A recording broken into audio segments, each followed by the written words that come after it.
do right things. I never wanted to be the king, I swear. All I ever wanted to do was save your life. I never wanted to grab a knife, I swear.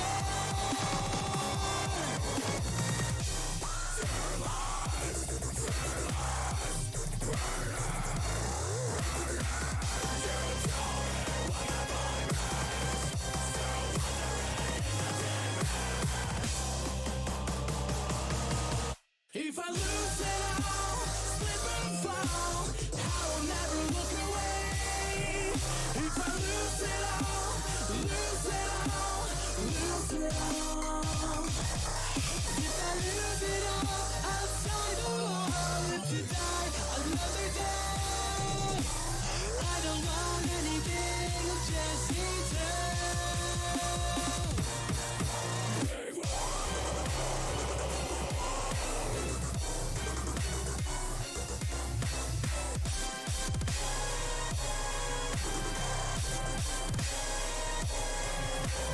All I ever wanted to do is know what's out there.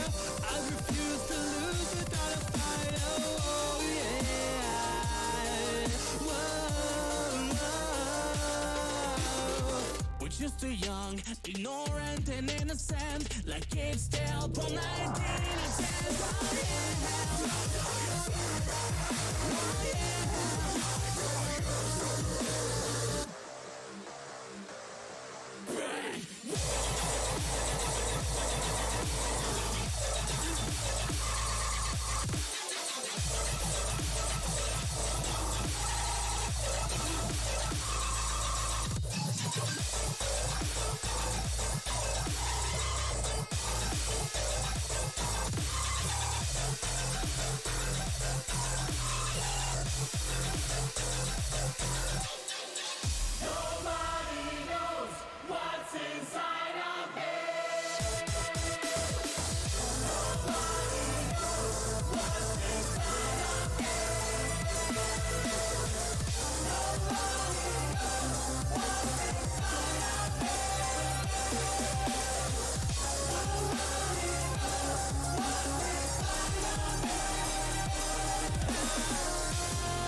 If I lose it all, slip and fall, will you laugh at me?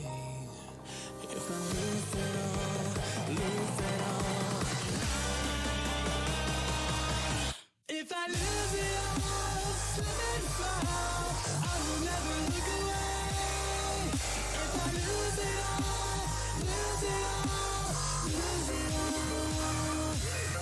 If I lose it all, outside the wall, to die another day. I don't want anything, I'm just here to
last week.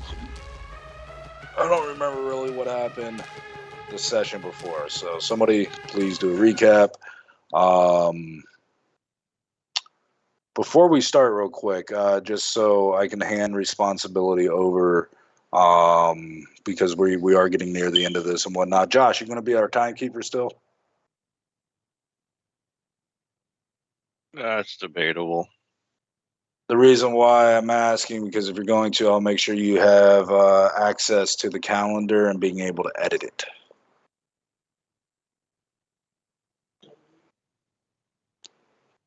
If he deletes everything, I'm going to drive up there and I'm going to kick him in the fucking shin as hard as I can. Oh, so that's a way to get to meet you in person. Well, it depends. Which way? Noted. Both of them. Both of them. My right leg, the one that's stupidly strong. So Josh, all you have to do I is don't be even able care. I to don't care walk if I faster fall. than he can hop to you. I got a 10-foot reach with my cane.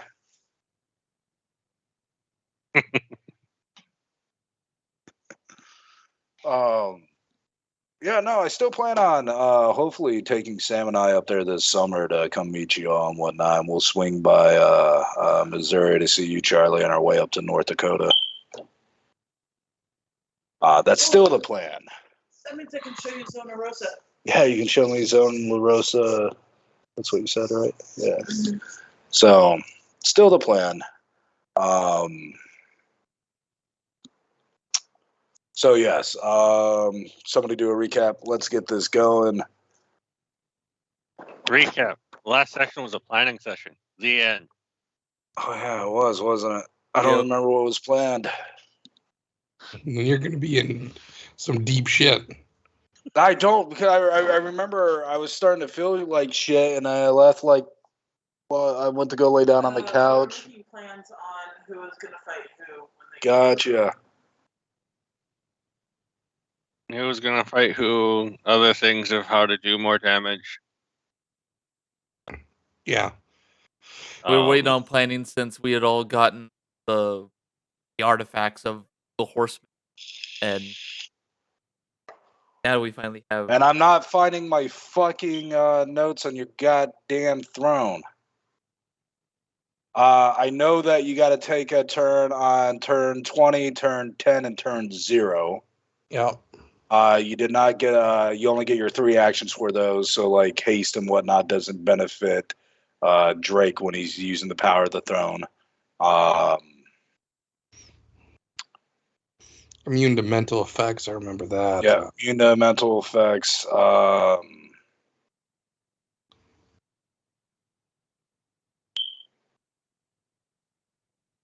Just keep an eye out for it. If Yep. No, I just got. I like I said, I can't. There's so many. Like if Sam walked over here, she could show you all the fucking notes I have and whatnot. It's I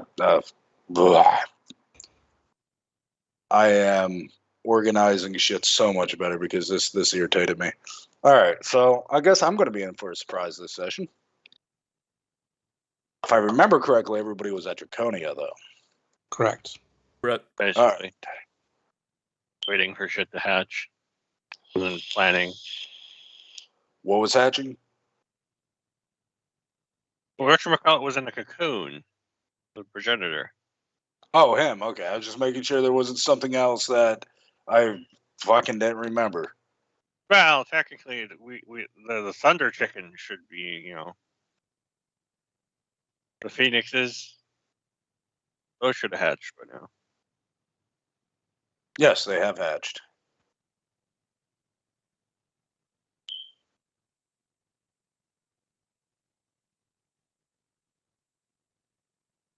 Okay, so I'm gonna name it my precious. Yeah.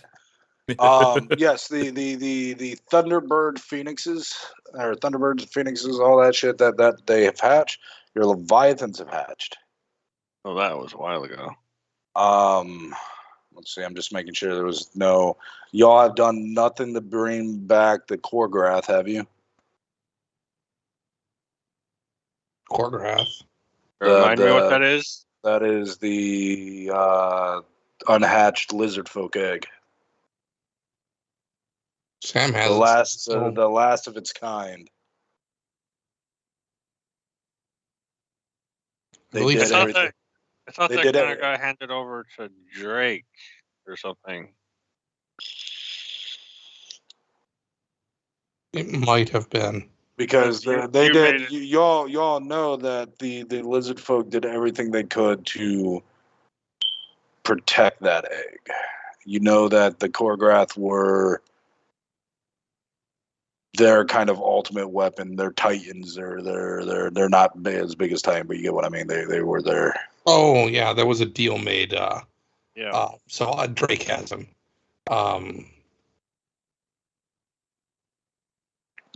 No, Drake hasn't hatched him yet, but used magic to help hatch him yet. But Okay, I was just making sure that way I'm on the. All right. So, is there anything that y'all wish to do before the first incursions? I'd like 5 more levels. You're already max level. I can still have 5 more levels. I mean, you could, but you haven't done anything to warrant to going in mythic levels yet. Hey, Zadok, has my Port of Stars soul turned into a Reaper yet? It is getting very close, and he, it has the potential to be what the Grim Reaper was to Quran. your prisoner or your jailer. Hopefully written a little bit better than WoW's jailer.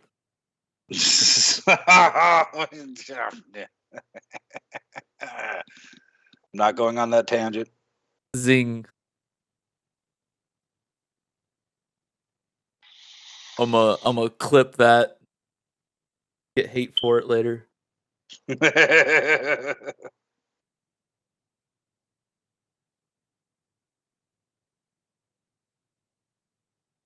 All right. Anything y'all wish to do before the first incursions? Wasn't there a question of how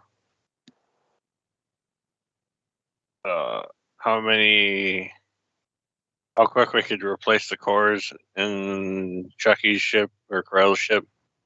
That was sent Yeah. to you, Okay. I believe. Yeah, that was sent. I was going to bring up. Are you sure with what you put in there? Yes. Because there's some very disparate time bases. Not in your favor. Where is? I'm looking at Dan. 1 second. I need to look at group chat. Charging up power cores. Safe for an hour. Rushed 3 actions with 1 crafting check.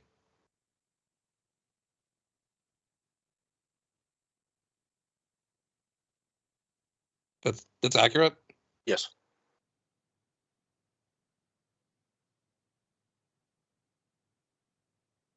So yeah, there's that. The other question that I have is, did you want to actually pre-attack some of the Farum entities?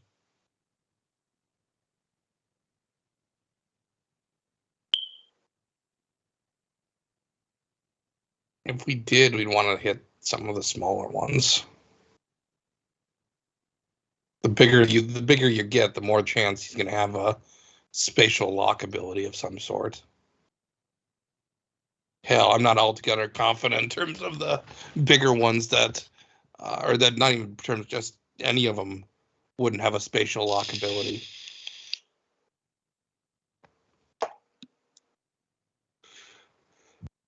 All right. Just because of how often they actually manipulate space and eldritch energy. I'll ask the Mother of Beholders if she has such an ability. But of course.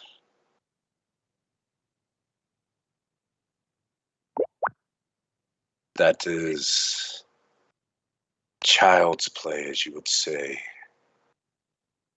I let Josh know that.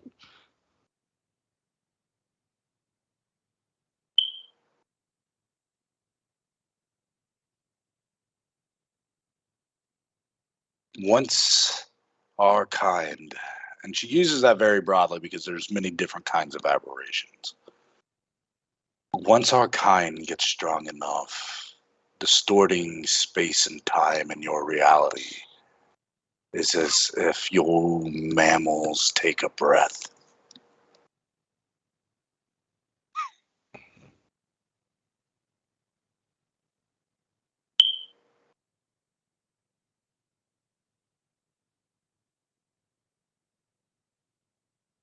So maybe not a good idea, I say, Josh. What? But what about shooting Kurt across planes? Because apparently that cannon can do that. The cannon can, but your ship can't.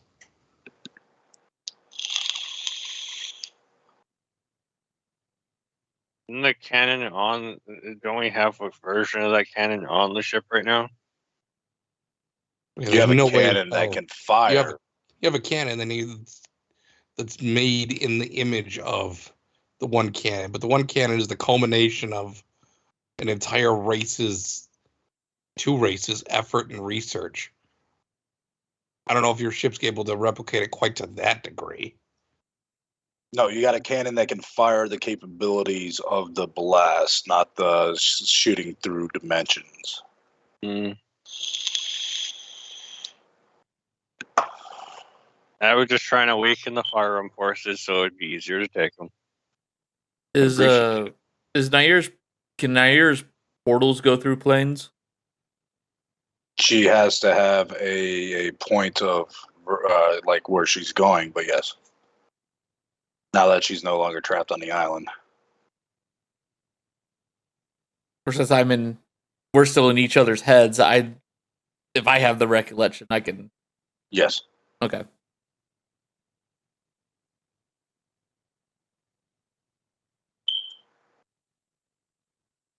All right. So, unless there's anything else, 2 weeks pass. Relatively uneventful. People are on high alert. And a flash of lightning cascades through the sky, spidering out, and then stops. Like the lightning itself just seems to stop. It's no longer in motion. The pattern that displays in the skies is still there. And an unnatural sound, unlike any you've ever heard, is screeched across the world as those bolts of what appear to be lightning begin to stretch apart, as if ripping the very fabric of your reality.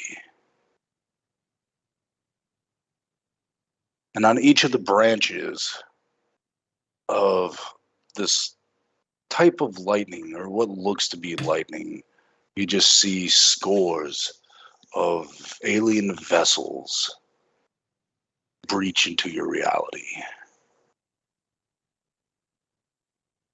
A lot of them seem to have tendrils that move on their own, as if a giant squid or are squids cephalopods, or what are squids? They're cephalopods. Cephalopods, like a giant cephalopod. You have some where these massive ships veer off, heading towards the Nidaean capital, or heading towards that direction to the Nidaean Empire, I should say. You have several that are heading towards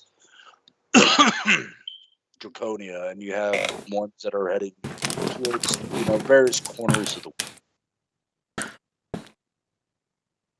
But did they come through a specific point in space? Like, was there Yes. initial breach? Yes, literally that cascading lightning that kind of froze in the sky. So is it possible for us to see that and move to engage before they get a chance to spread out? Yes.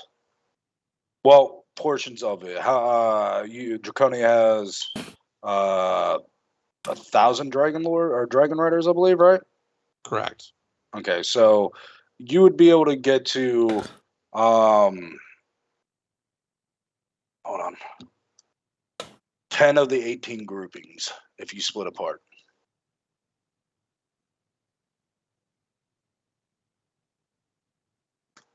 Now you can only do one portal at a time, correct? Correct. Well, one portal every 6 seconds. Is that including the How- Planeswalker ability she has now? No.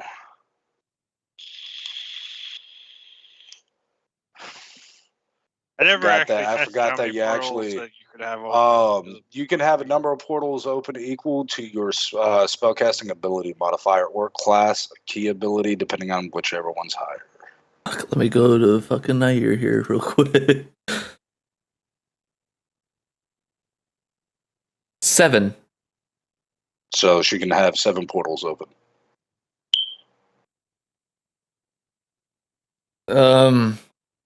So she'll help with that. Give several different 7 different portals, because she would be able to have line of sight to the opening that the cascading lightning and stuff would be. Yeah. So strategically, like around the center of that 7 portals, Okay. and give those openings to Draconia, so all they have to do is fly through.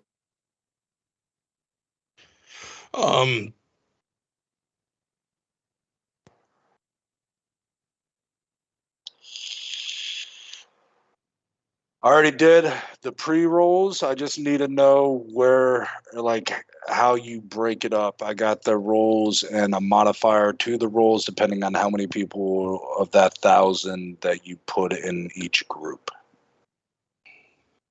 and how you split it apart. 1 Dragon Lord and say 7. 1 Dragon Lord per group, plus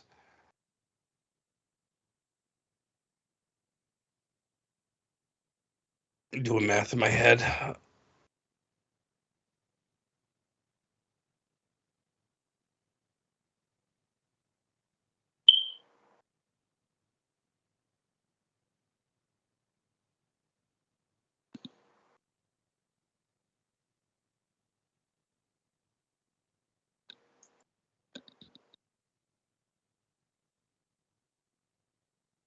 For easy math, 125 Dragon Lords or Dragon Knights per 1.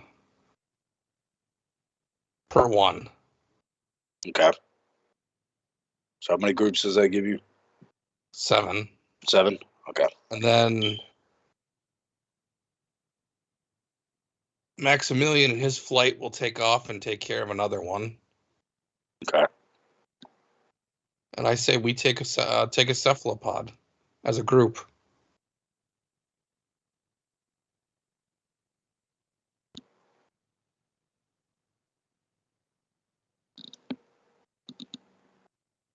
Do I hear agreement with this group, or? Yeah, no, I agree with you on that.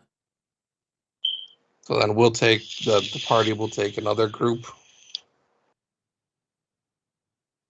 So that would be a total of we're up to 9 Yep. groups being engaged. So You said half the forces, no. Depending on how you broke it up, you could cover 10 out of the 18 if you did 100 per group. Oh, okay, I see what you mean. Yep.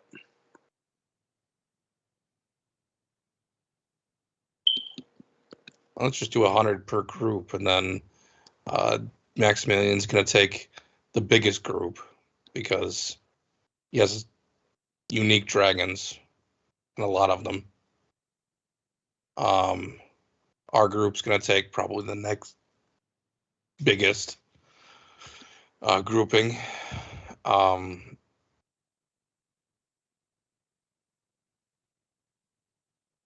So we're covering 12 now. Okay. Okay, and not doing it to be a dick, but the ones that are flying towards Zobek are the ones that we're least worried about taking right now. Fair. Because good luck. Yep. And then the ones that are heading to Annual. So you got 3 heading towards the southern portions of Zobek and Xanathran. Not Xanathran. Oh my God! Why am I fucking blanking on Jumpo's place? Xanadar. Genidar, yeah. Then you have 2 that are heading to the Nidaean Empire, and then the rest are heading to the Annulian. Or that's So- how it would be broken up for the remainder 8. But you said you got 12. So which ones do you want to try to alleviate pressure off? You could completely, huh? Nidaean for Okay, sure. yeah. So then none would be going to the Nidaean Empire. Then you know your allies to the north, because now you all are allies in arms, and your Zobek, they're pretty well defended. Casualties are probably going to happen, but the Nidaean Empire and its turbulence of everything that's happened over the last 2 campaigns is not as strong as it once was, with Providence's leaving the Empire and Darius both acting as Emperor of the Nidaean people and Dragon Lord to Draconia.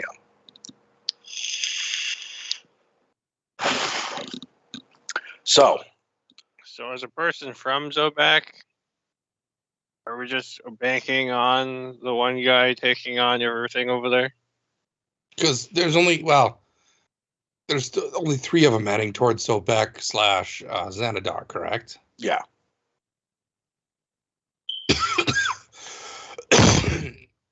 So how it was broken up, 3 were going to Zobek Xanadar, 2 are going to the Nidaean Empire, and 3 were heading to the Annulian continent.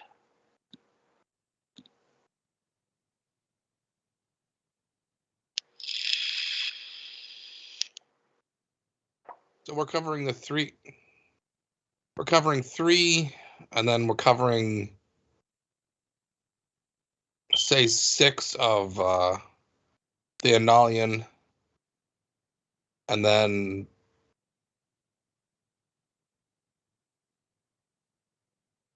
that's 3 short. 3 towards Xanadar / Zobek, 3 towards the The ones that aren't being covered right now. the ones that that aren't being covered. Yeah, so the ones that aren't being covered are 3 to Zobek and Xanadar, and 3 to Null, because you're covering the last 2 that are the 2 that are heading towards the Nidaean Empire. Got it. Now I understand. Yep.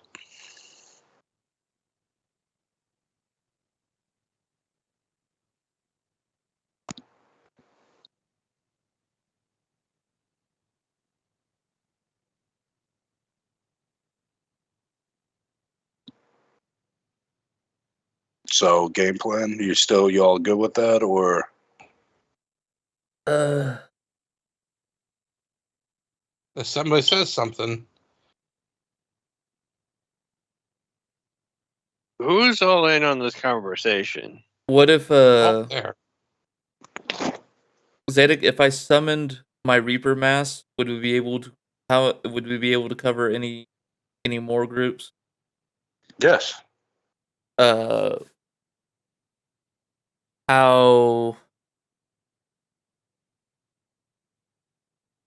many? These are low.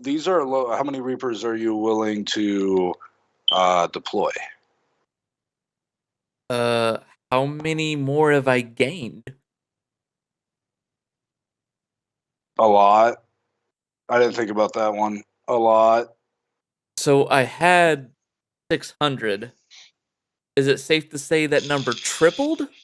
Yeah, we'll go with the easy triple.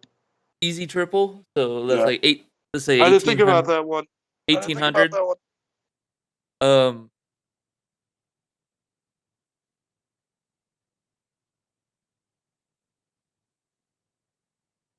So you could probably cover the rest of the attacks. Yeah, I just say at the moment, this is low level stuff. Just form them with the 1800.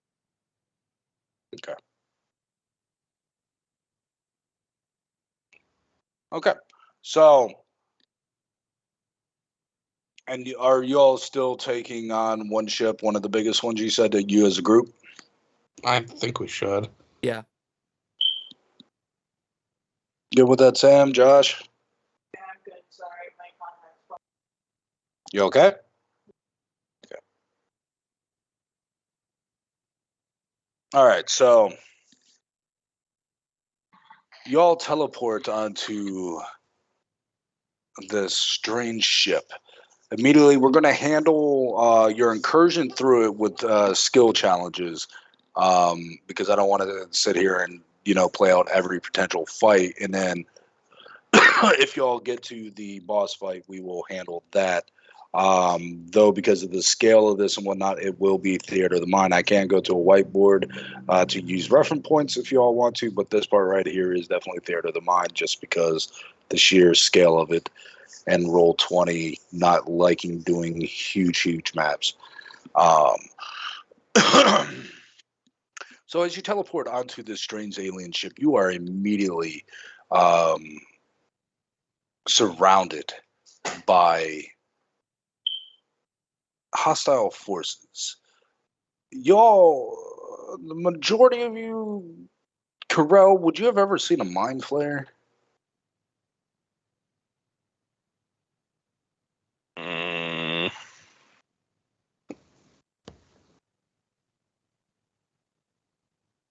So I think Maybe? two of you wouldn't have really know what a mind flare is, and that would be Carell and Araxes. I don't Gavin, know if you would have saw it, but you might have heard of them. fair. You can give me a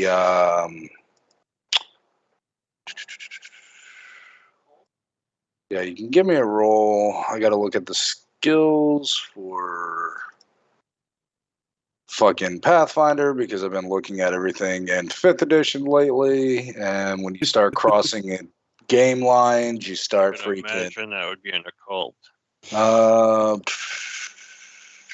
Especially if being aberration, I would think that would be the cult. Yep, occult. Or if you have an appropriate history lore. Nope. Occult. All right, what you get? 21. You know those are fucking mind flares. I'm gonna do one. Okay. You know they're motherfucking occult or motherfucking mind flares. They like to eat brains and implant fucking tadpoles in you to create more mind flares. So an advanced zombie. Yeah, pretty much an advanced zombie. That adhere to a hive mind known as the Elder Brain. Yes. Do you need 5 minutes? Because I'd rather you take care of it. All right, well, go ahead and go ahead and do that now because because we don't know how long this is going to take. It's fine. Sam needs 5 minutes before we start this, but like I said, we're going to do group skill checks. So half the group needs to succeed Okay. for y'all to progress through. And then, like I said, when we get to the boss fight, we will actually go into initiative and whatnot. If y'all need to grab drinks or anything like she's doing, go ahead. Grab Yeah. snacks. Let me Go do ahead that. and do that now Good before.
And it's been a while since I've talked boat slang, so I don't remember the sides of ships called.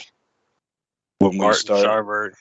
yeah, I can never remember that, and I need to have like a little fucking card to remind me the terms for boats and ships and things like that, because for whatever reason, that information does not stick in my brain. A lot of strange shit sticks in my brain, and I can tell you about it. Boat terminology, not one of them. You could, I can be looking at that card for a whole fucking session and be like, okay, go to this, and the next session I'm like,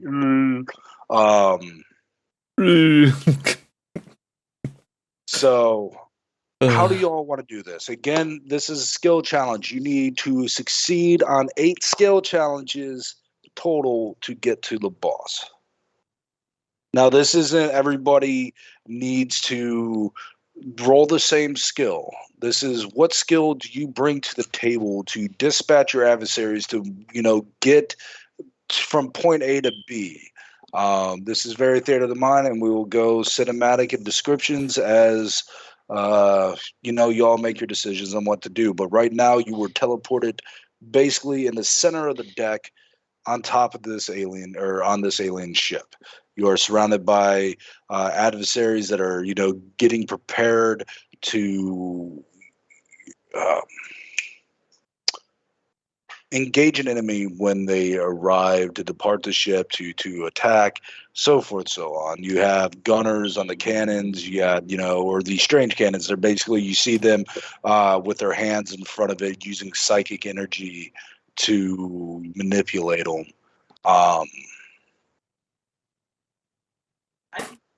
I say, I say up here as a pack. Because we're going to be doing theater of the mind. I just want to do that. I extend my hand. I cast 2 spells. Okay. Are they primal? Summon animal. Level 1. I summon a rat swarm. My second spell. Primal Herd. I heard primal. I empower. What does Primal Herd do, Dan? Primal Herd turns up to... I want to make sure I got this correct. A lot of tabs open. Primal Herd transforms up to 5 willing targets, which I now have the swarm of gerbils. Up to 5 willing targets. Transform into mammoths. I tell them to charge.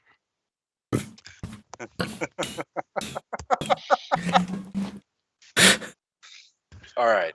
The remaining gerbils are like riding on the mammoths.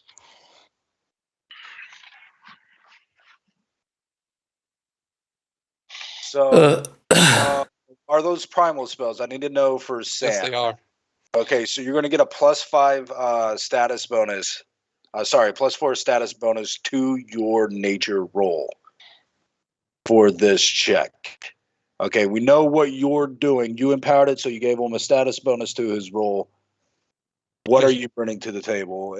That was very elaborate. You got all of a sudden, you got these mind flayers just bearing down on you, very menacing. This is the first time some of you have ever dealt with mind flayers. They begin their assault. You're able to deflect. You're able to, counter with your own, and then all of a sudden, like, just keeping in mind, I also have a completed crystal, so that means not only do I get the conjuration buff, I get the transmutation buff, and the conjuration buff means all these mammoths get to add my spell attack modifier to both their attack and saves. Yep, and I'm taking that into account right there to lower the DC of this skill check. So, they're going, and all of a sudden you see Sola, and he summons a, swarm of rats, and then all of a sudden mammoths. Gerbils, and then all of a sudden fucking mammoths. You see fucking mind flayers just go flying off the sides of this alien ship as all of a sudden 5 mammoths, which are huge creatures, are taking up a huge portion of this vessel. So, what does everybody else bring? Dan, because of everything that was brought there, that is a critical success.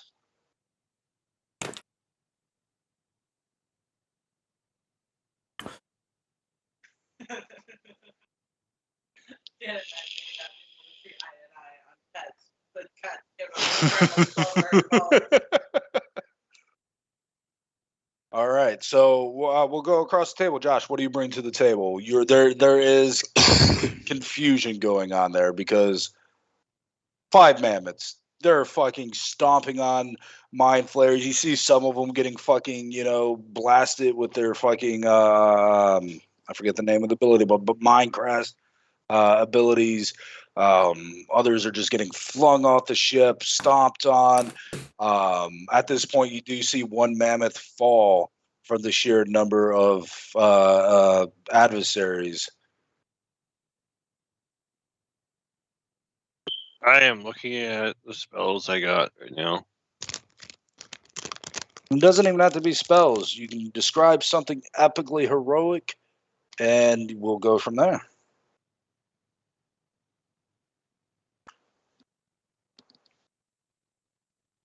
Why do I want to do that?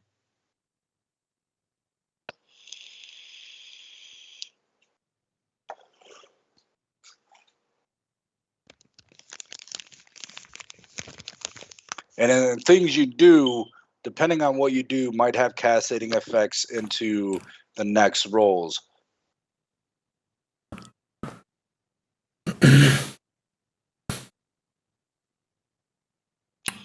I don't remember which spell was which. I do not know. That is really a big, wide swath, isn't it? Oh, God. Oh. Oh. So Oh, it's magic, delicious. you know.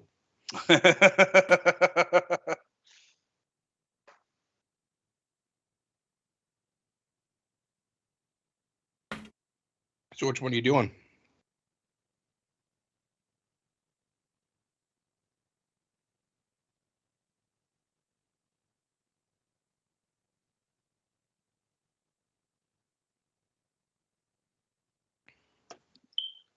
Gosh. Me knowing what mind flayers are, do I know any of their weaknesses? Granted, I have that vision, so do I know what their weaknesses? They don't have any innate weaknesses. They don't have really any innate No weaknesses or resistances? yeah, Or immunities or anything anything like that. They're fodder. They're deadly with their minds, but they're still relatively fragile. So we're attacking the ship, right? Yes. Can I have that encompass an area where it gives us like a beachhead? Yeah.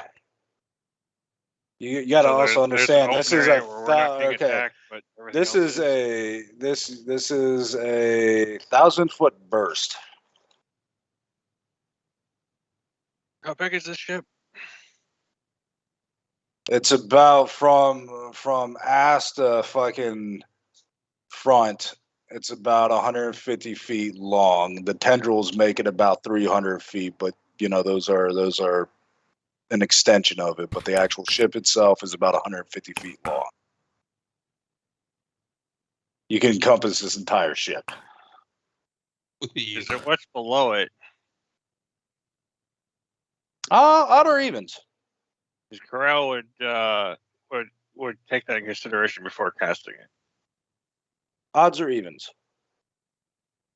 Odds. Yes, there is. There's a ship underneath it that is about to veer off to its destination, but at this moment, they're in alignment where it could affect both. Is there nothing that would harm innocents underneath, right? That's what you care about. No, this is adversary ship. Then he would unleash that. And I'm kind of thinking of acid rain Okay. to start. It should be 48 acid damage. But never mind, so I'm not going to roll it.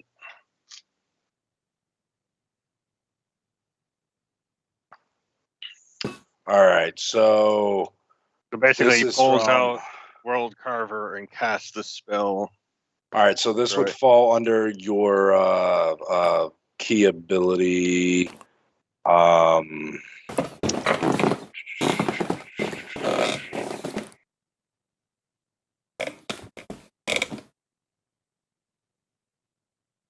This would fall under using your magical item.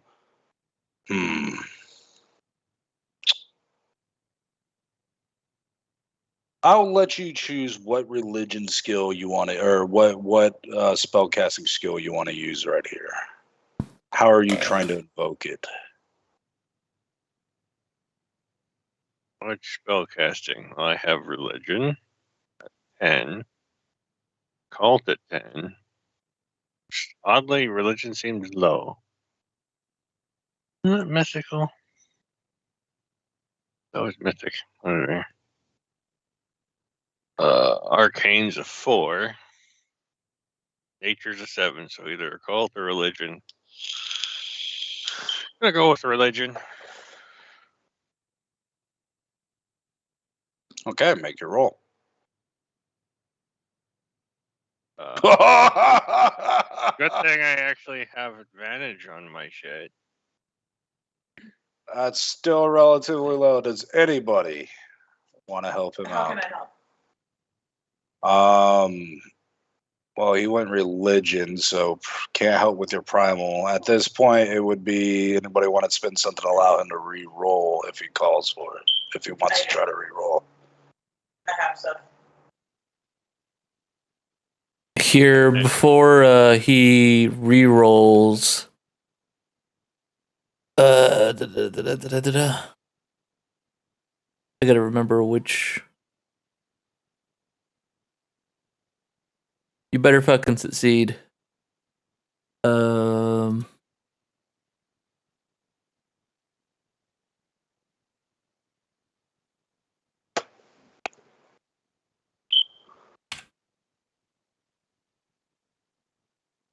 Reroll. Reroll, and if it's a success, it's one higher. You know, I know why my religion's so low. It's not adding the whatchamacallit to it. Well, that should be actually a couple higher.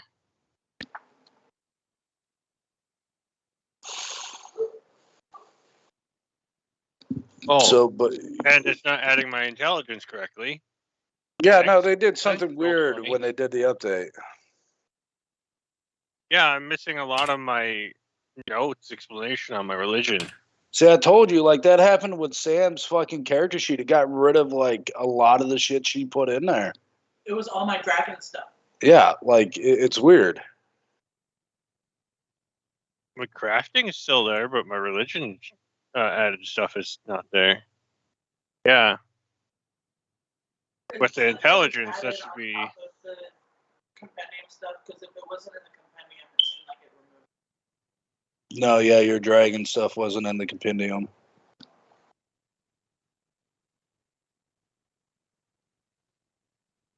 Still a low roll. You still have advantage, so you get a roll with the 29. I don't know, it's still kind of low. okay. Charlie, what do you bring to the table? As this storm of vengeance washes over the ship, the acid begins to shear this alien flesh of the vessel. As you see that it is actually organic, and the ship below starting to do the same. You see Mind Flayer's flesh just give way to its weird alien bone. What do you bring to the table? If the ship is organic,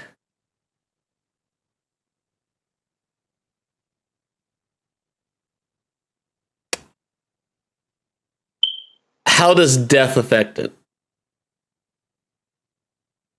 Don't really know. It's an alien vessel from something outside your realm.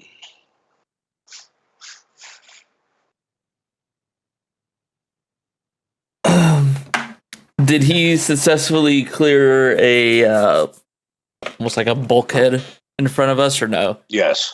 Yes. Okay. Then I won't do that.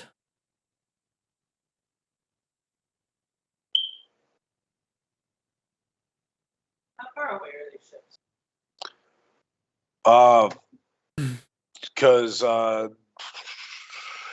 you have one below you. Besides that, you're looking at thousands of feet, if not miles, at this point. How far away is it? About 800 feet below you.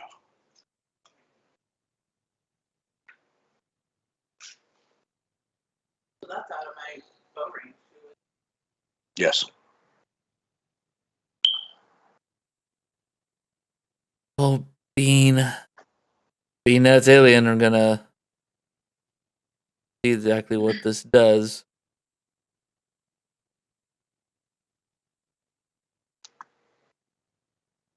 Well, falling behind the mammoths, I'm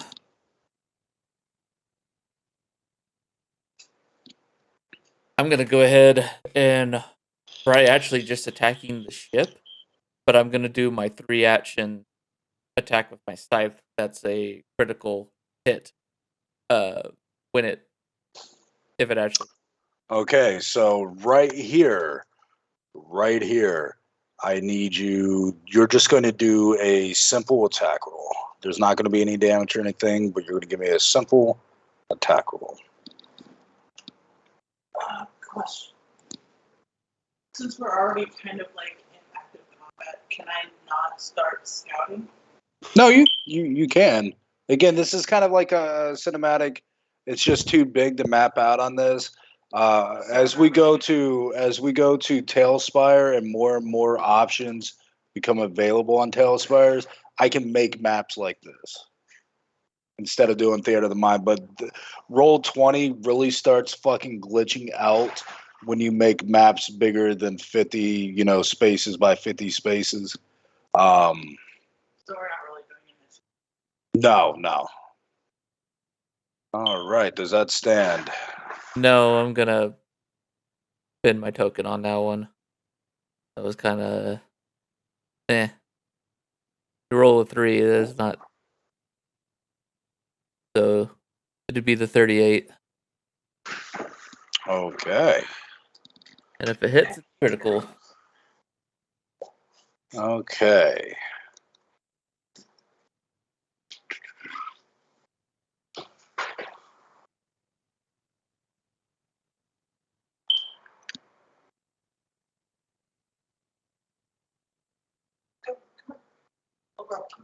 All right, I'm going to have you roll a D100 after Sam does what she's going to do, depending on, because I'm taking track of everything that has actually happened right here. When Sam rolls and we know the result there, I'm going to have you roll a D100, Charlie. All right, I am With ready. a modifier, depending on, because everything's actually been a critical success. Because of the tempt fate thing you did, that bumped Josh is up to a critical success. Mm-hmm.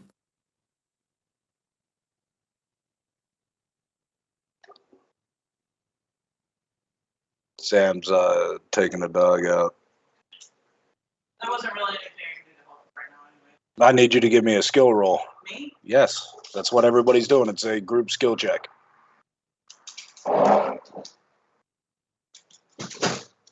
You said stealth? Hmm? Or did you say stealth? No, it's a group skill check. What do you bring to the table?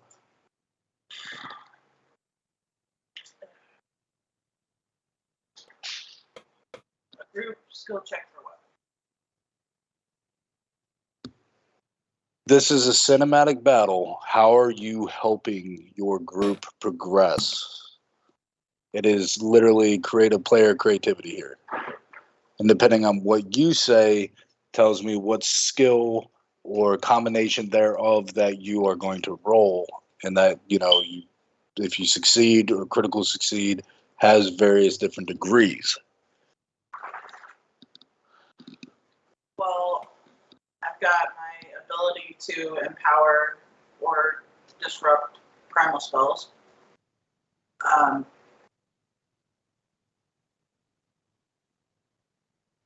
My scouting doesn't really help here. Everything I have is for like actual one-on-one combat. You also got various different skills. Do you scout ahead for a weak point for these mammoths to cause havoc? They're using spells because they're spellcasters, or they have fancy item to allow them to do stuff like that. I did have a question. Yeah. I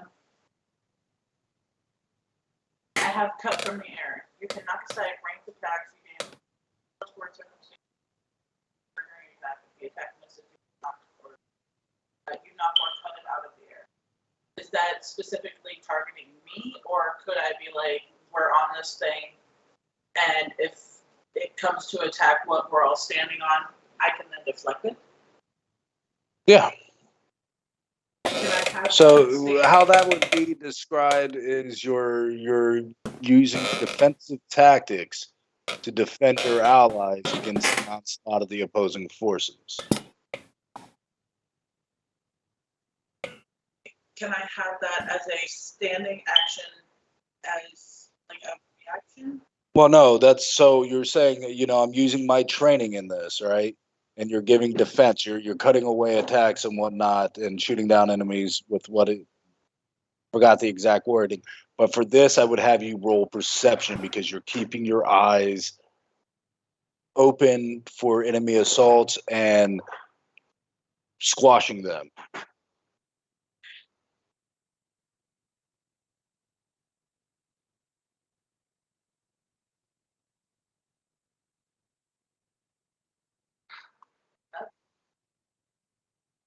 Downright has like perception. They changed it from perception to perceive.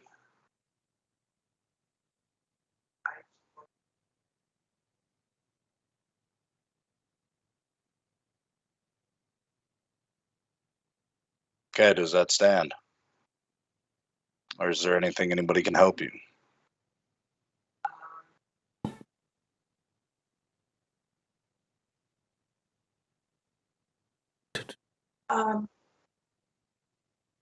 If I choose mark prey, do I have to then attack it? Or can I just be like, I point something out and I mark that? Well, you would be doing that, and that would still follow under your perception roll right there.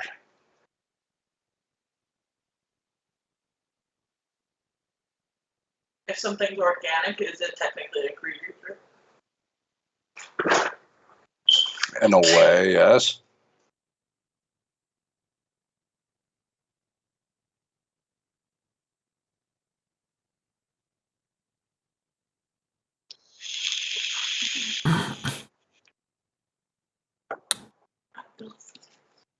What? Does anybody have anything to help her? Are you re-rolling? Is that standing? That's what I need to know. I don't know how I could. I don't have token left on mine. Roll the 14. Are you thinking you're gonna get it? You want to try to roll? Yeah, you above roll. that, or- You rolled pretty high there. So you have to tell us if you want us, if you're looking for help. We don't know for sure. I thought my role was supposed to be to help. That's what you're doing. Okay, so your action is to help us around, narratively speaking. You're keeping an eye out for enemies that are specifically targeting us, not necessarily targeting, the mammoths, in order to help us clear our way further into the ship. You rolled your perception in order to spot those individual targets. You rolled a 14, you add 12 to it, which is your skill. You got a total of a 26. Do you seek aid from us, either from me for a hero point, because I got enough hero points, or from someone else for a token action, that kind of thing? That's what we're wondering. Or do you think a 14 is good enough and we're going to move on with the next person's turn? Okay. So that is a success. All right. Charlie, go ahead and roll a D100 plus 35.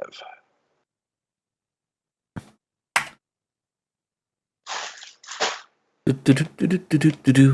120. All right. So things take a interesting and drastic turn. Because the events here, because more than half the group has critically succeeded. That's what prompted this roll here on a random table. Modifiers are plus 10 for each critical success, and then plus 5 for any success. The necrotic energy that courses through you begins to cascade into the wound you struck to this vessel, and it begins losing altitude rapidly.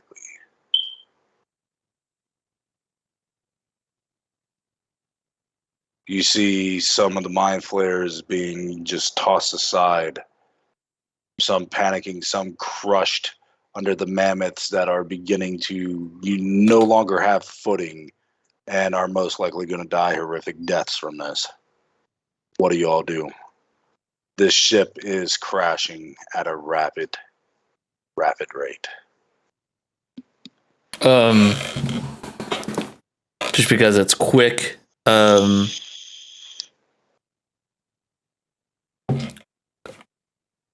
Dan,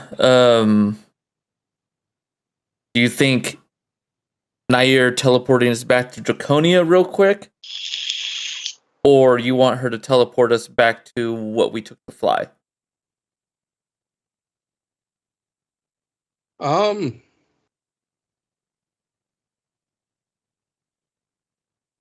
Either or is within her capability. How big was this ship, did you say again, Derek? About 150 feet in length. You haven't been on the inside yet, so you don't know if there's any kind of distortion to space and whatnot.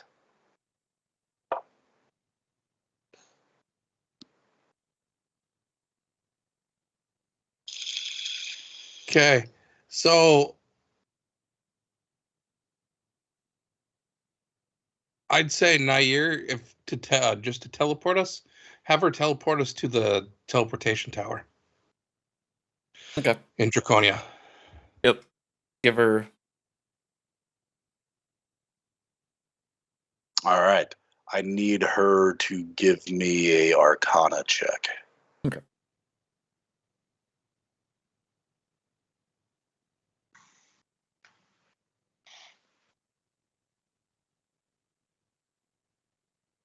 All right. Does that stand?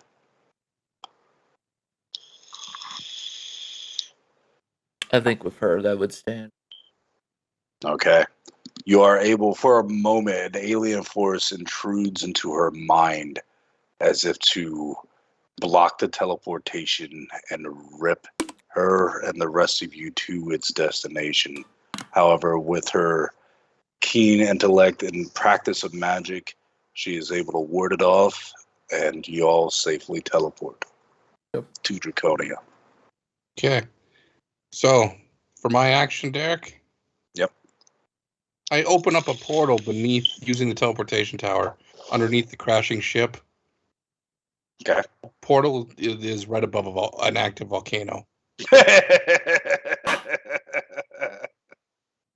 Okay. I don't want any survivors. I like it. Calamari, anybody? All right, that actually went relatively with ease because y'all rolled stupidly well, and then the temp fate ability Charlie had caused y'all to do catastrophic damage on the random event roll because your group critically succeeded on more than half the group. You didn't even have to fight the boss in that one because, well, fuck. As you're back on the Draconia ground, the vessels themselves, you only see a few, the ones that were engaged by your all's forces. Outside of that, the ones heading to Anal and Zobek can no longer be seen. Well, they were taken care of by Charlie's Reapers. Forgot about that? They have been. Do y'all do anything of note? Anytime a cruise ship begins to crash above a volcano. Okay. I keep an eye out for any group that seems to have trouble. Okay. With the aid right there, the roles that I did, your group or your forces are safe. You saw or suffered minimum casualties, not enough to really take note of. All right. The first kind of incursion was a victory. You all gather the forces in celebration. Is there anything you all wish to do? Drake makes an appearance. Okay. He says, it's time to tell the world what's going down. We can't be there for every incursion, nor can we stop every strike.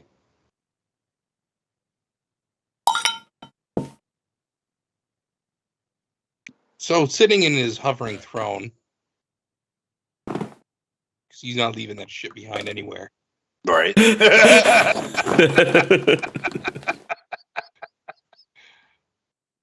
He goes and, remember, Derek, I told you I set this up last session about the various missions, an orb Yep. to every major city, Yep. or above every major city, and to every village. That's every known village. A projection of Drake appears above those orbs.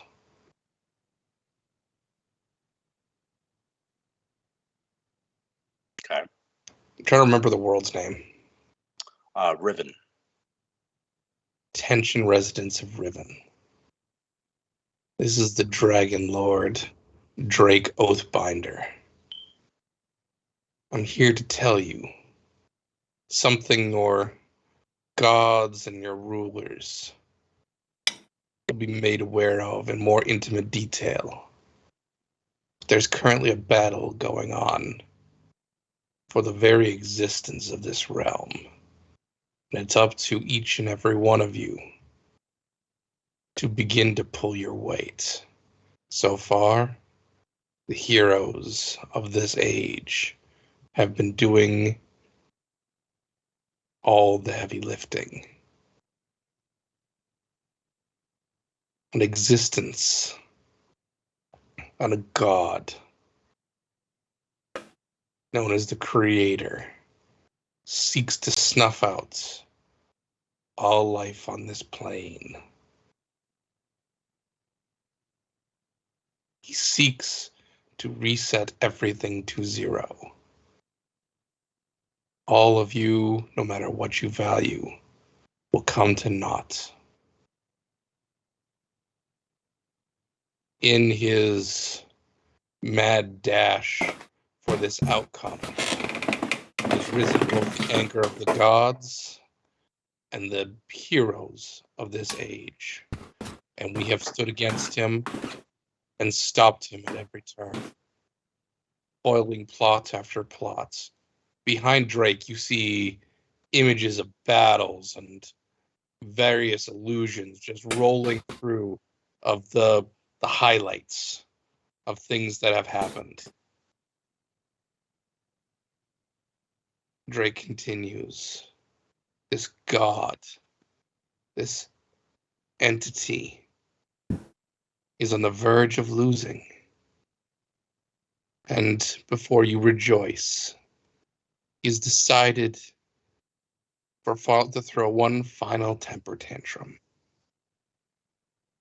He seeks to destroy the last barrier between our realm and the far realm. Seeking entities and horrors that are difficult to comprehend to finish what he is incapable of, what he is incapable of when we stand united. I come to you all now to tell you all of Draconia's might is going to be thrown against these adversaries.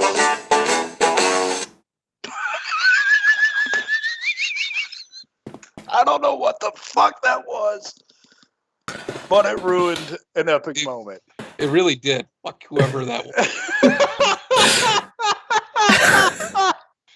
That was my bad.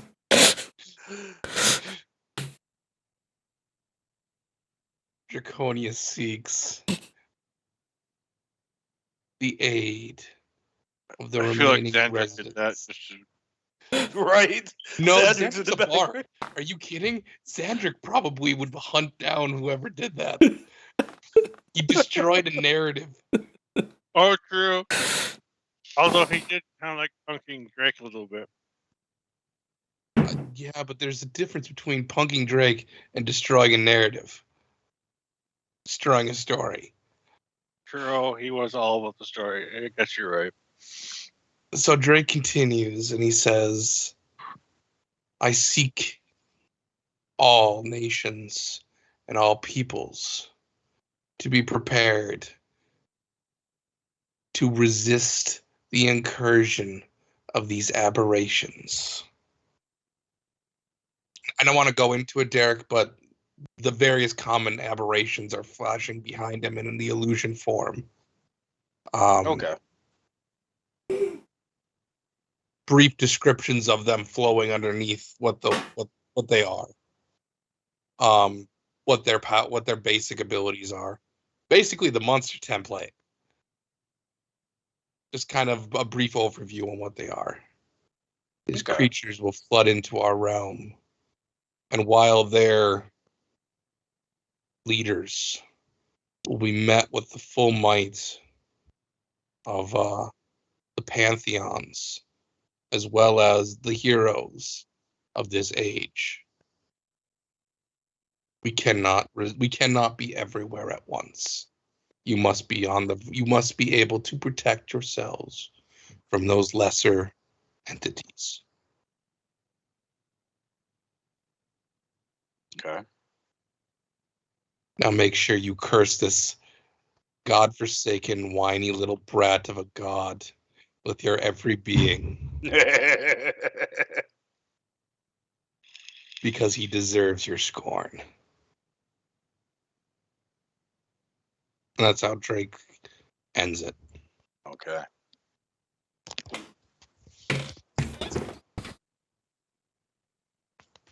Drake, as you have delivered this epic speech declaring what is coming, there is a moment everything stops.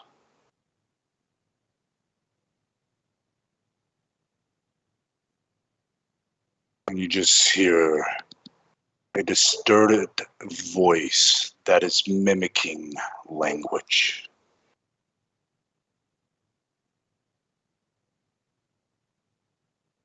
And it says, it breaks down to, hungry, I come for you.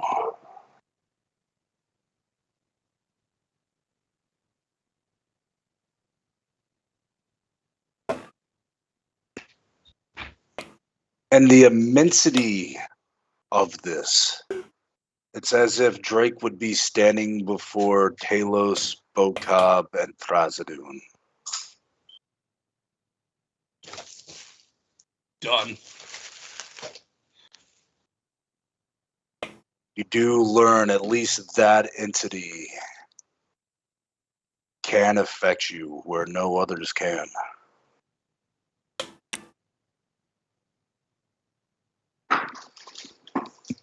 I have to step away for just a second. Okay.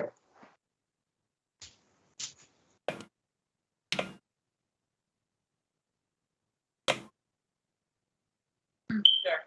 Yes. Does this count as like daily preparation? Yeah.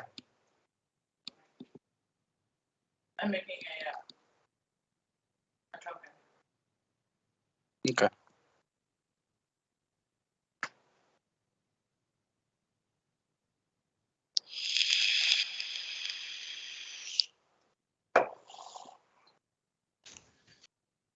Sorry, I'm back.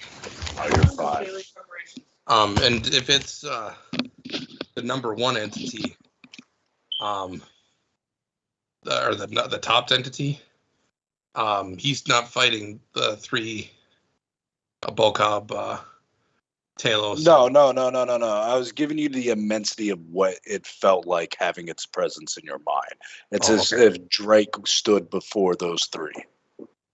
Okay, got it.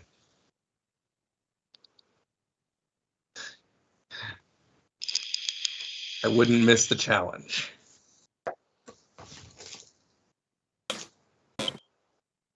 Okay. Is there anything noteworthy? This first incursion was relatively easy to deal with.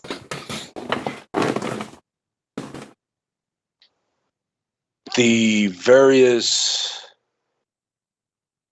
druids, the various shamans, and those that work the spirit of the world began closing the rifts. It is slow, but closing the rifts that have laid open.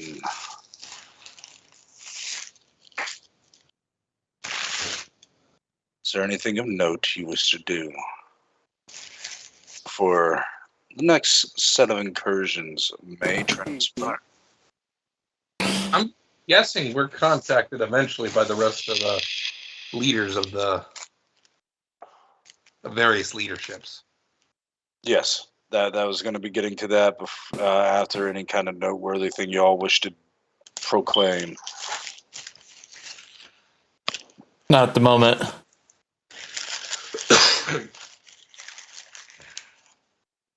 you looking at my No, I think I'm good for at least for everything I thought of. I have no idea. Josh?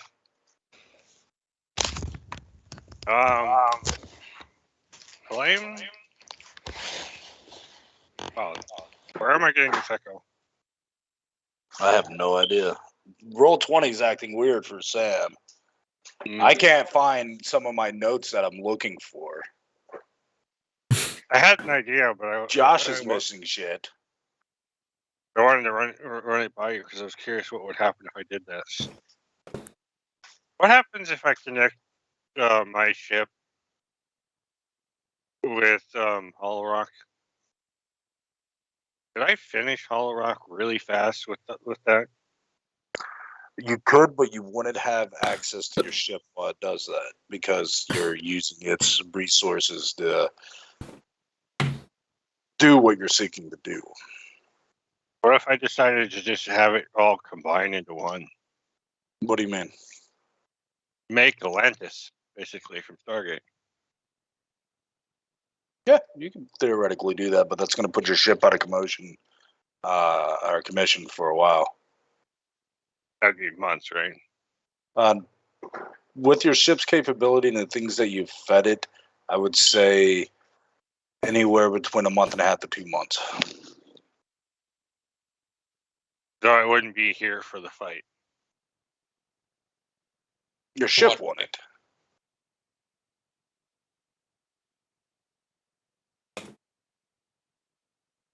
We have like 3 or 4 months for the big fight. What fight are you talking about? Oh, that's what I was talking about for the big fight. No, you'd be here for the fight. Just up until that point, you wouldn't have access to your ship for any of the randomness that may happen from that point to this point, or from this point to, the points in the future.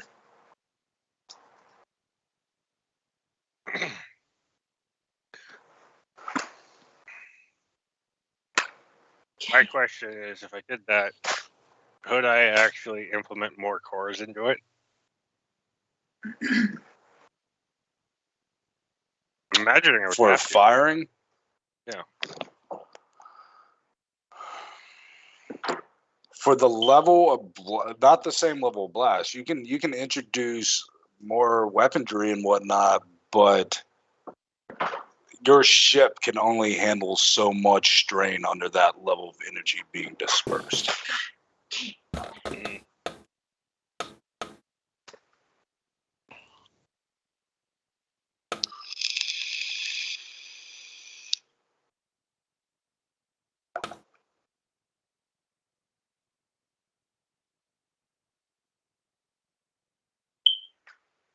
I would bring this idea up to the group because it would probably affect the group as large as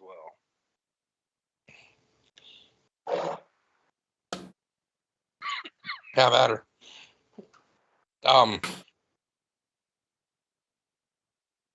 Solon's fine with it, but Solon, over the course of this time, Derek, is poring over and helping the chief builder of his chief artificer of his father, the one that created the Warforge, and is mass that was producing. Ren. Yep. Mass producing or as many as he can. Arrows of slaying type aberration. Okay. All right. So, as things are being, are you doing that with your ship, Josh?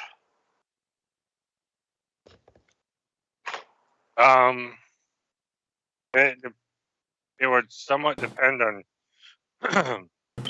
what the council thinks about that, because it wouldn't be him just affecting him; it would be affecting his people. So he'd have to get okay from his council, and of course his sister, who is the Grand Magistrate. Hey, I got a question because Sam was asking me if anybody's moving her character, if I was moving her character sheet. What was it? I had something sitting on my list. That's her mouse. Gotcha. Does anybody have access to the GM controls? Because I'm missing a bunch of shit. Like, I'm missing a subfolder I was literally just in and it's gone. No, I have access to everything here, or everything on basic character shit.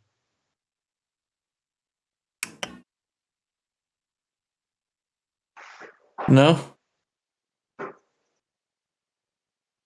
Same.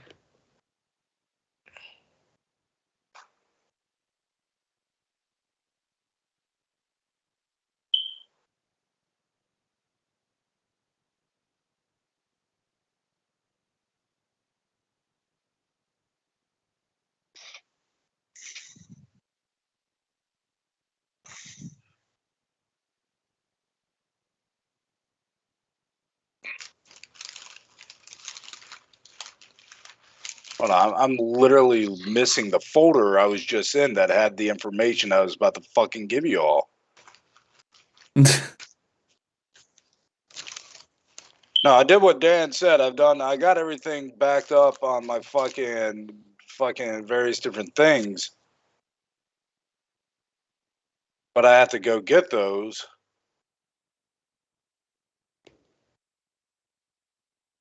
What the fuck? So I'm gonna alter your timeline, Derek. You're slowly vanishing from the universe. Time itself. That means I don't have to worry about anything. I'm not seeing a downside to this.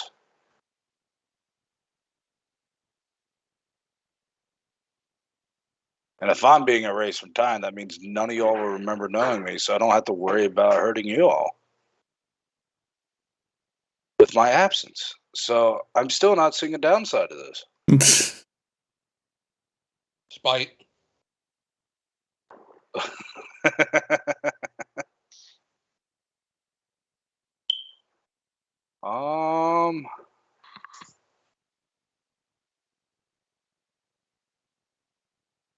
All right. Does anybody see the mass combat rules? Yeah. Yeah.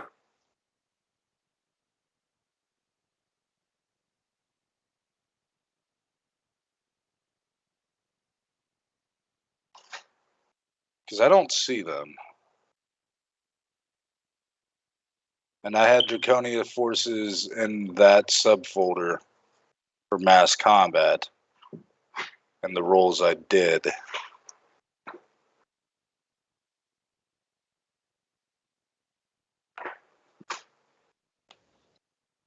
Let me try to reload roll 20 real quick. Okay. Redo that, I'm gonna handle yourself. The cone is driving me fucking bonkers.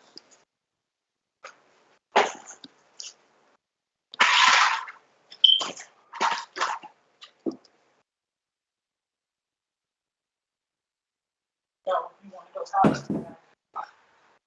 And everything is grayed out now. Hold on. What?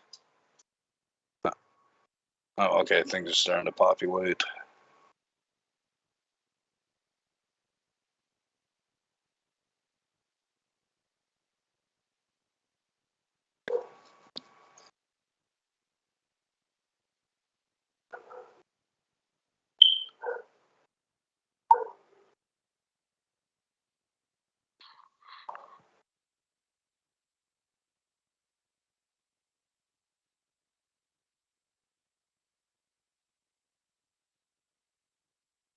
All right. Sorry, I'm having technical issues here. No worries. And I'm sorry. I can't wait until we move off roll 20 as our main platform. I've had so many issues with the roll 20 over the years. Dan could contest this. He's played with me the longest.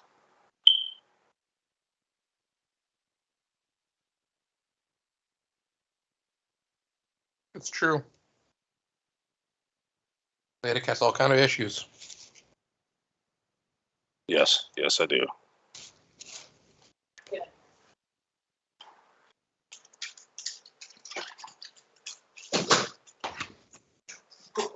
All right, I need to contact customer support on this matter. Actually, I'll just fucking retype it because I got my notes. Or fucking copy and paste. Hold on.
So a friend of mine forwarded me an interesting idea that I could do with this character.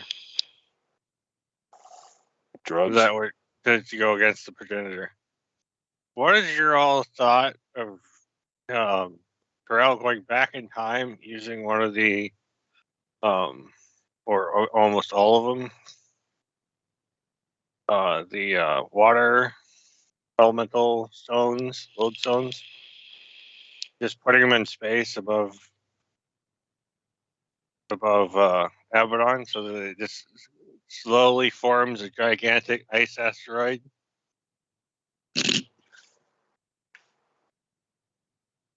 Just launch it at it when we're ready. Don't do it. No? Because all of a sudden in history, this ice asteroid appears when the entity can still use his power, and he just redirects the course of the meteor. Or opens up a portal for the meteor.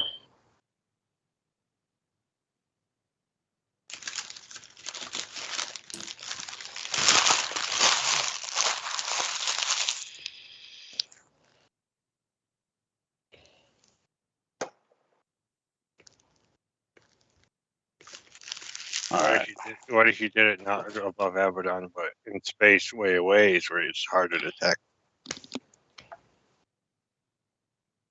Then it's up to whether or not the entity detects you.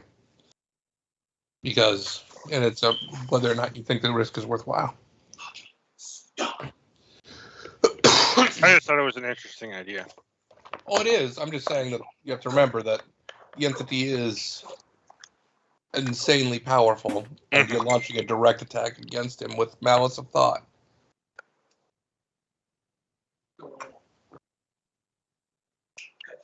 That was our homework for the last session, was to come up with ideas of damaging.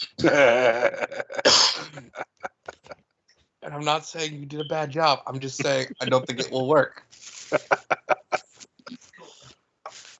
I don't know. Let's see. We can play out this scenario if you want. All right, so I'm going to ad-lib here because I have to find everything. I'm going to make sure this gets back up to next session because I don't know what's going on with the Roll20.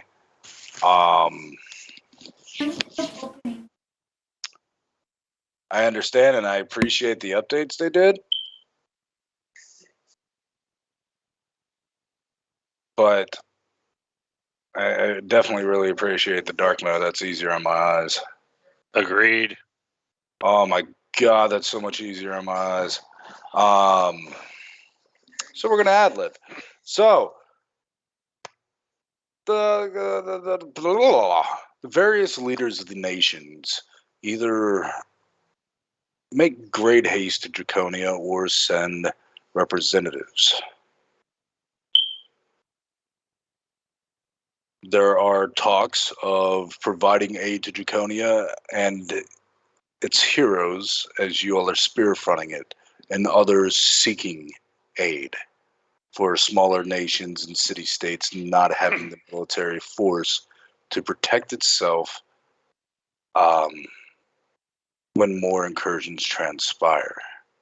You were lucky with the incursion that transpired here, as it happened not too far from Draconia, but on the other side of the world, other continents. Valyria, Zenthai, sorry. Actually, Zenthai doesn't seek any of your aid. But point being, Valyria, a lot of their city-states and whatnot are seeking aid. In military capacity.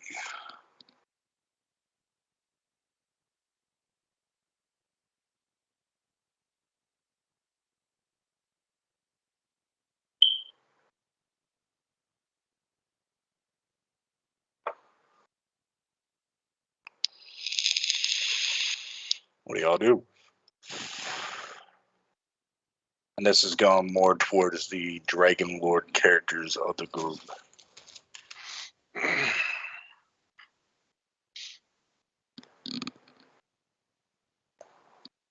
I say it all depends on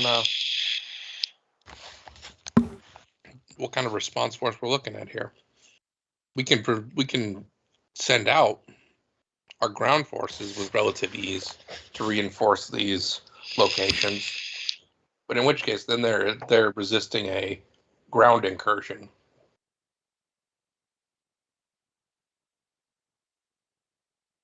As opposed to taking them out before they land like we did previously. Yeah.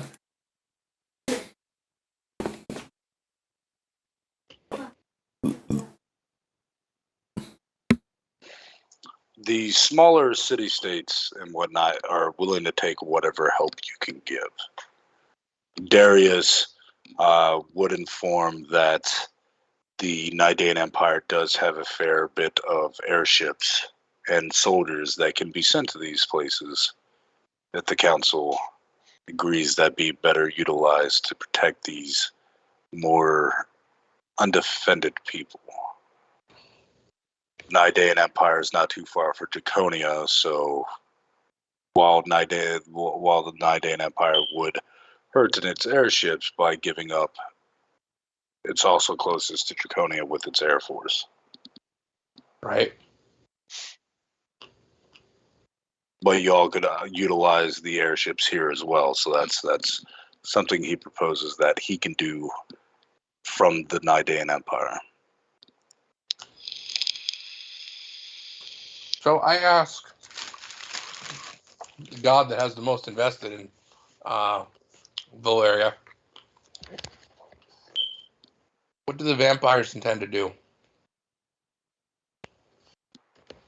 My children have already begun to fortify key positions.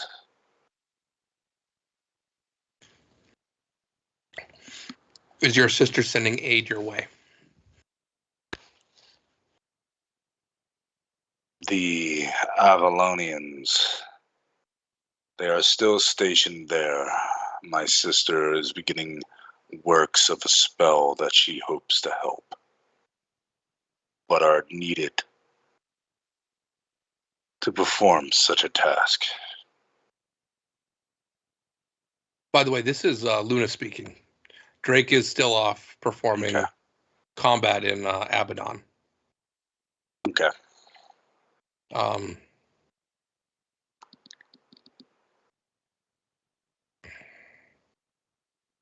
And she lets everybody know that Drake is off fighting in Abaddon. If need be, he can be called back, though. Okay. If need be, she stresses that part. The more time he spends there, the weaker the adversary is.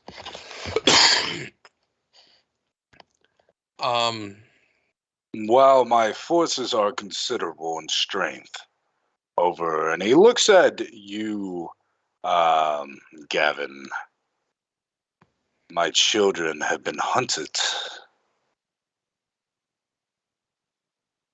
You being a member of the Order of Palestone.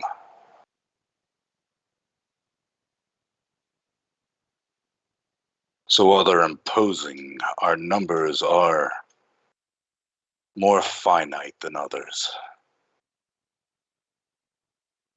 I'm mainly asking because you can fly. Yes.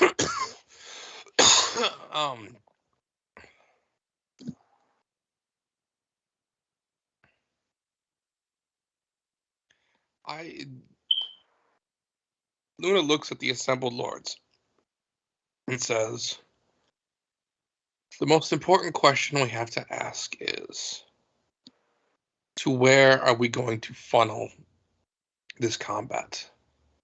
It's already proven that we will not be able to resist and eliminate every incursion like we did before. Eventually, they will get a foothold on one of our continents. And when they do, the bulk of the ground forces of whichever continent is not, or whichever continents are not invaded, will be needed on said invaded continent. Or once a beachhead is established, you can expect the majority of the aberrations to focus in on that beachhead.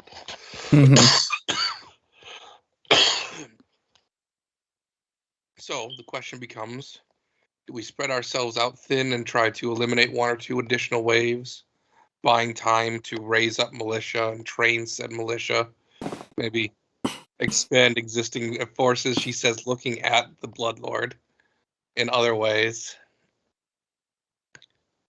as well as we prepare the monster hunters with the trinkets my brother and I'm guessing every artificer in every kingdom is now churning out as fast as they can.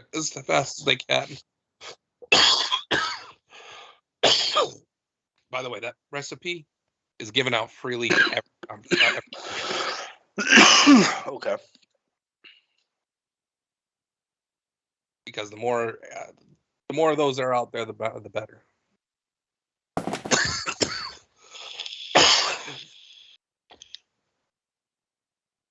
So that's the question. Do we spread ourselves thin, try to eliminate another wave or two, or do we let a beachhead happen on a continent of our choosing?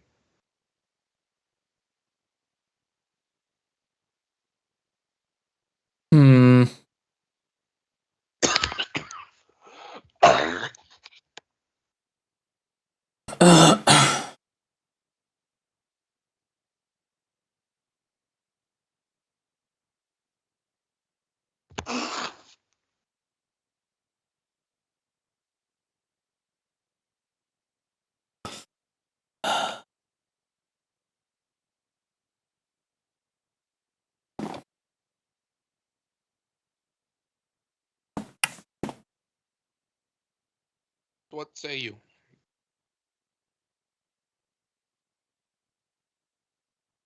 I want to say they could almost.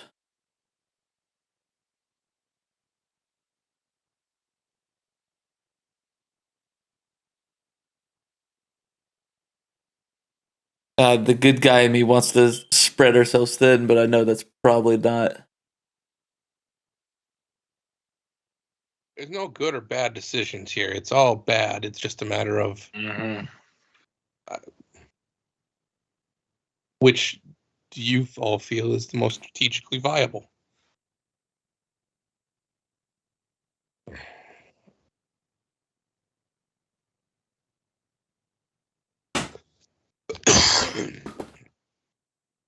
He says, ideally, I advocate towards picking a continent and directing them there. Which continent is the question? She cocks her head and says, I think the most ideal location would be where you just left.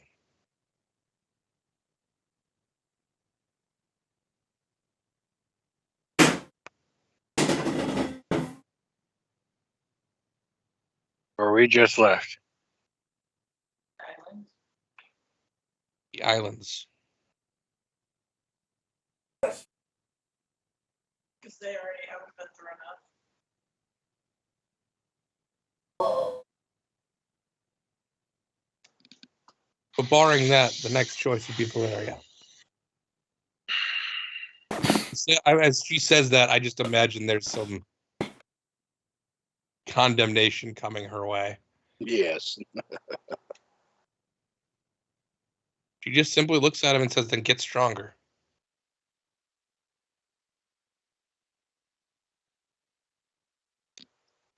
There is a bit of an uproar, pleading for the safety of their people.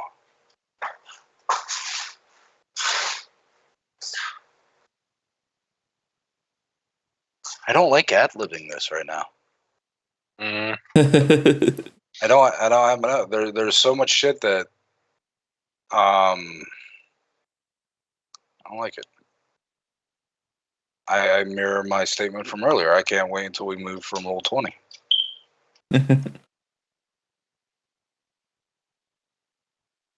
I'm of the vote of spreading and offering our help.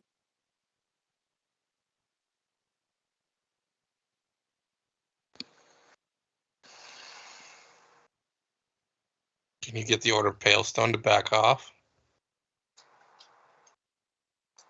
At least until the immediate threats are dealt with?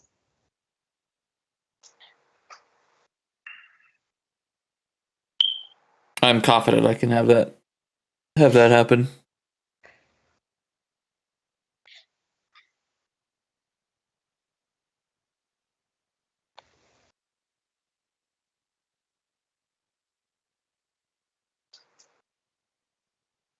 And with that, I would have Nair stay here, open me a portal, and I would walk through. Any comment to you two? Araxis, Corral.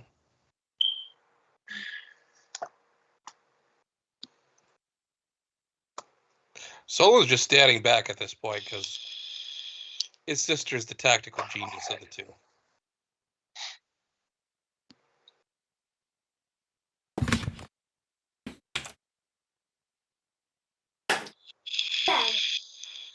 It looks like he's gonna back whatever she says. Whole twin thing. Nah.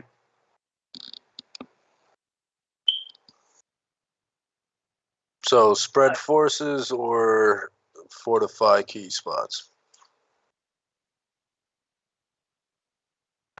Well, the question I have is, can we retreat enough people to those key spots where we already have fewer casualties? And the key spot that we were planning or maybe use is the islands that we just came from. No, here's the trick. We can either spread ourselves thin, in other words, you spread out as many forces as you can, as far as you can, or in positions where they can be easily moved to upon sighting the enemy. And then you get ready for incursions, and you try to take down as many incursions as you can in their entirety, like we did the last one. Or option number 2 is you pick a location, you pick a continent, you pick a random territory, and you choose to reinforce that place with nothing but ground troops, knowing that a beachhead will be established there because of that. But that beachhead will mean you've picked your battlefields, and you can begin to use tactics on whatever beachhead is in place, as opposed to running yourself ragged, trying to strike out at wildly at whatever target happens to appear. Strategic containment as opposed to whack-a-mole. Now, if you're good at enough at whack-a-mole, it means you're going to have less casualties on the ground. You give enough, and you give more people a better opportunity to get to bigger cities. You have a better opportunity for militias to train up. You have a better opportunity for artificers to make more magical potions and magical ammunitions to strike at these aberrations. But eventually one will get through, and you're going to have the beachhead situation anyways. You just won't be able to control where it's going.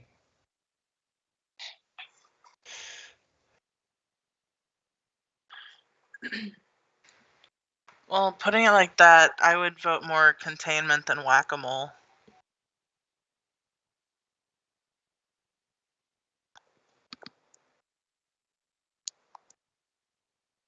Corral?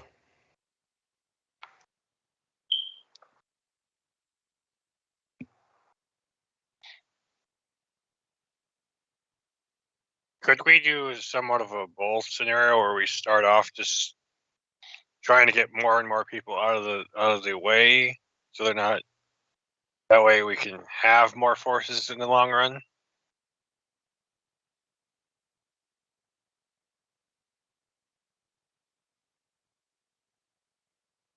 Well, that is the whack-a-mole strategy. The whack-a-mole strategy will never completely. Like I'm saying, is you start with a whack-a-mole strategy for a little bit, and then you switch like pretty quickly to the other strategy once you have moved more of the civilian population, other forces around. It's all about risk management at that point, because you're never sure which wave is going to slip someone through. Is the whole point of the whack-a-mole strategy. In all honesty, it's always better to buy more time, because the more time we have, the better prepared we are. The better prepared we are, the less casualties and the more effective we'll be. 100%. The only problem is with whack-a-mole strategy, you're never sure when one is going to slip through your net.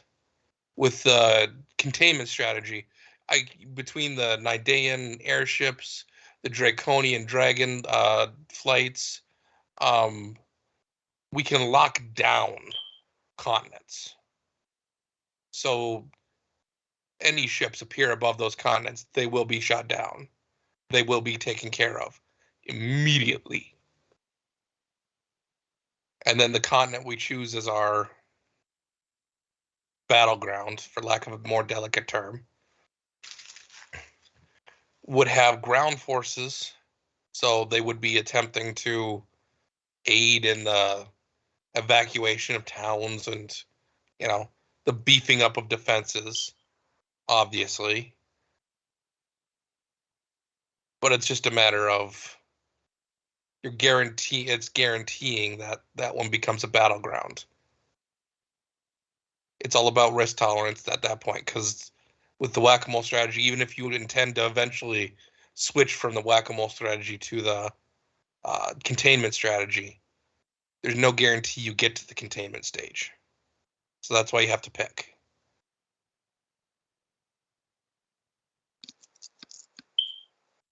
About whether or not to do it sooner rather than later. I'm taking from your tone that you're looking for containment later. Try to shoot down as many invasions as we can, like Gavin's in favor of. Mm-hmm. Yes.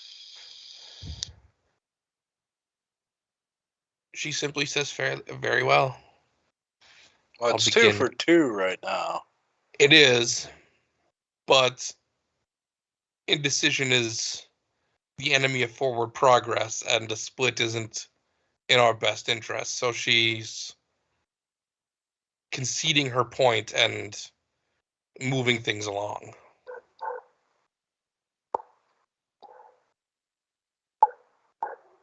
The idea being a split doesn't do anybody any good. So she's a decisive character, seeing Gotcha. there's a split. Okay, she may not like the option that they chose, but then she'll deal with the option that they chose.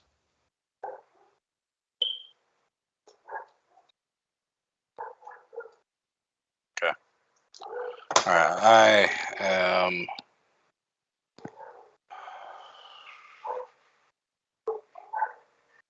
Okay. I'm gonna put that in Skype. So it was literally just this group that was voting. The Dragon Lords weren't voting or anything like that. This is the Dragon Lords.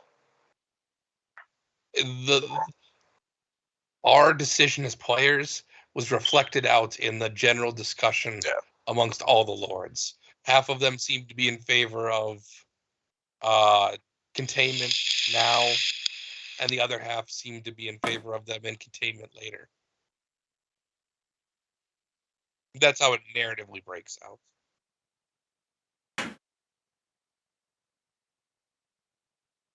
Makes sense Because to me. Zandrick would have voted opposite of Corral. Right, and I'm sure, but I'm sure. My point being, when you're in a role playing situation like that, your narrative players debating between one way or the other how to go is just going to be reflective of the story. It doesn't necessarily mean there are multiple votes being taken between how NPCs would actually vote. Because in all honesty, every Valerian Lord and representative would be voting against the containment plan. Well, unless it was, for the island.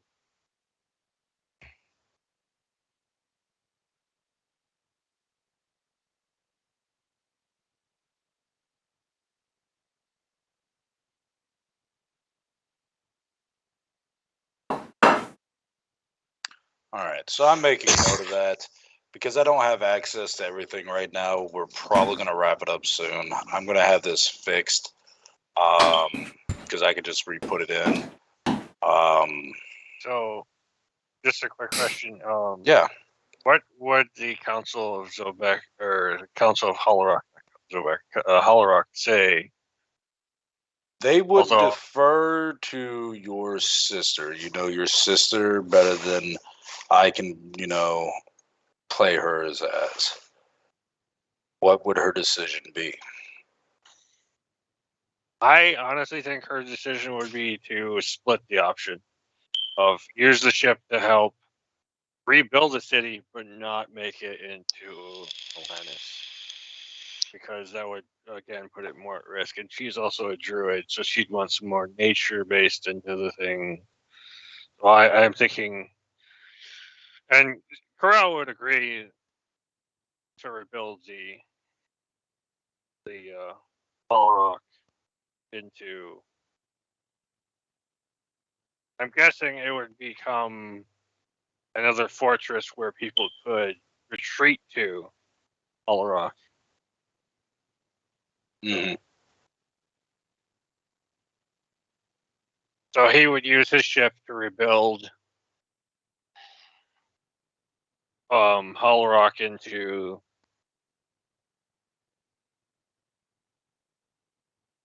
I guess, a version of Aranis in a way, a slightly lesser version of Aranis. I guess is what Holorock would be. Okay. I don't think I could build it on par with that. But now, did I get some of those cores? Like Drake was saying, you could just make a bunch of those cores. Yes. Could I actually install one of those cores into Hull Rock so that it has all the power it ever really needs? Yeah, you can definitely do that. Okay, I'll do that for sure. Give that sucker defenses so we have something else. Because I don't think Draconia can take all the refugees. Having another safe haven would be probably a good idea. The main city of Draconia, no, but you got to remember Draconia is a actual nation that actually has territory. Yeah, I know. I remember last campaign we ended up taking a giant chunk of land from one continent that decided to attack us. So yeah, Yes. Yes, you did. I don't remember the name of that country though. It's been stricken from the history books, right? Xandra could do it. Xandra could do it. Although he wouldn't.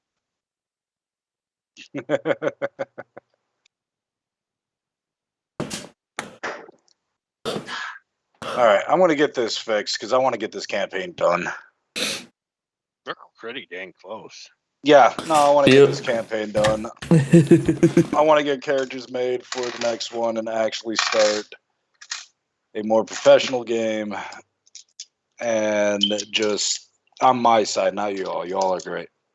Love you all. You don't want to do the Rocky, the three, what is it? Rocky 3 freeze frame ending. Yeah. No. No. So, but I'm going to get this fixed. I want to get this done. Okay. All right. I will talk to you all soon. Later. I'm sorry about Roll 20 fucking up, but I'll talk to you all soon. No worries, man. Not your fault.